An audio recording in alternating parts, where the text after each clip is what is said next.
Okay, we're doing the 2018 Honda Accord Sport rear brake pads and rotors. These have the electronic parking brake. So first thing you want to do is go ahead and get the whole rear end up, get the wheels off.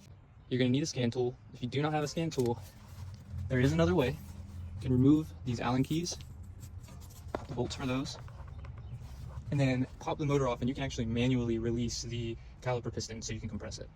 Pop the hood, and you don't have to on every vehicle, but I do it on every one of them. It's just good practice. Take off the brake reservoir cap, and then we'll get started. All right, first things first, pop the spring off. You can remove these from the back. We're just kind of getting these prepared.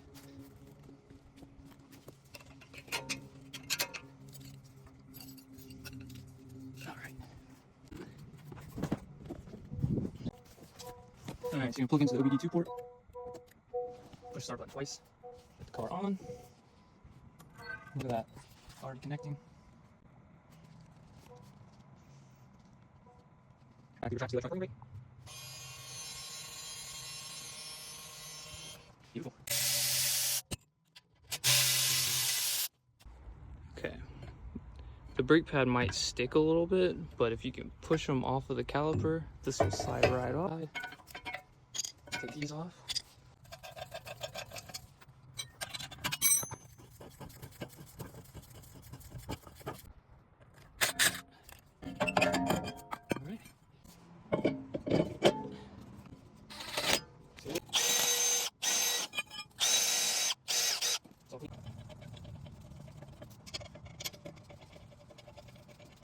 A tiny bit of grease, just a little something on all the ears.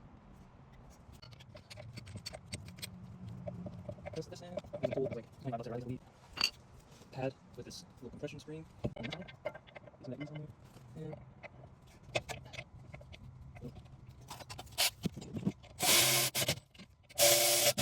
okay, you can see the other side. It should. And all you gotta do is start the car up, pump the brake until it's firm, and put everything back together. I believe these lug nuts